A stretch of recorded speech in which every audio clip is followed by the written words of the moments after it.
ចឹងនៅក្នុងវីដេអូមួយនេះខ្ញុំនឹងប្រាប់ដល់អ្នកគ្នាតើតើជាមួយនឹងការ set up projector Wadley One Pro តោះទៅមើលវីដេអូជាមួយនឹងខ្ញុំដល់អ្នកគ្នាអញ្ចឹងពេលដែលយើងបើកដំបូងយើងត្រូវការរើសជាមួយនឹងភាសាសិនគឺខ្ញុំយកជាមួយនឹងភាសាអង់គ្លេស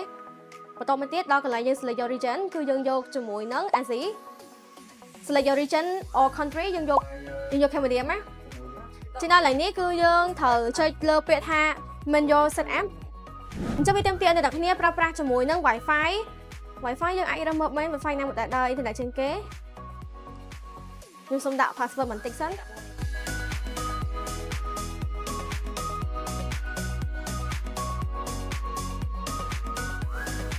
ចឹងមកដល់ក្នុងកន្លែងនេះគឺយើងត្រូវការប្រើប្រាស់ជាមួយនឹង Gmail account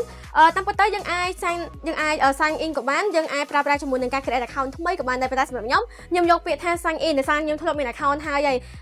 ប៉ុន្តែបើសិនជាអ្នកគ្នាអត់ដែរមាន account ទេអាចយក create account បានហើយបើសិនជាអ្នកគ្នាមានបញ្ហាទៅជាមួយនឹងការប្រើប្រាស់កន្លែងថងចំណុចមួយនេះយើងអាចទៅមើលហ្នឹងវីដេអូចាប់បានព្រោះដោយសារវីដេអូចាស់ខ្ញុំបានធ្វើវីដេអូ create account login sign in ហើយចឹងដល់ឥឡូវនេះគឺយើងនឹងប្រើប្រាស់ជាមួយនឹងការ sign in ចូល account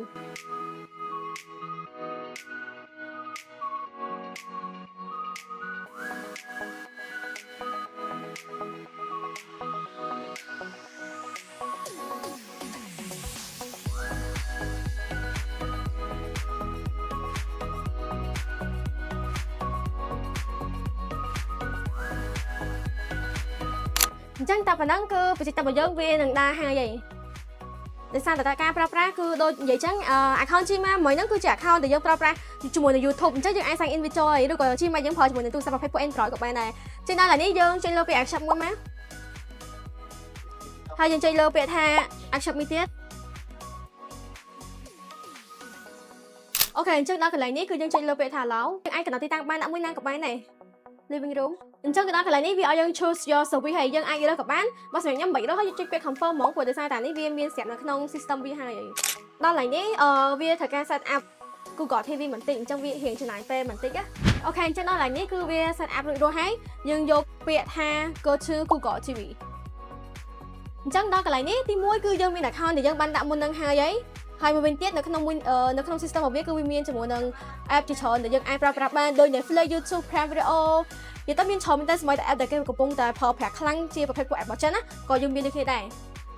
អញ្ចឹងទៅជាមួយនឹងការប្រើប្រាស់អត់ពិបាកទេនៅក្នុង system របស់វាមានច្រើនសូម្បីតែ game ក៏មានដែរហើយ game នេះគឺយើងអាចលេងជាមួយនឹង tele របស់វាផ្ទាល់តែម្ដងអាចចាំបាច់ត្រូវការប្រើដៃ game អីទេមានតែអា game នេះមួយម៉ាយើងប្រើជាមួយនឹង tele របស់យើងតែម្ដងអញ្ចឹងទៅជាមួយនឹងការប្រើប្រាស់ខ្ញុំសូមចុចលើ YouTube មួយ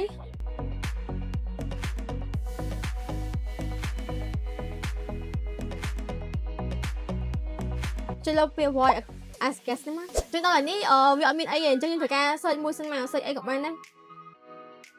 តកតាឬក៏ជាប្រភេទពួក music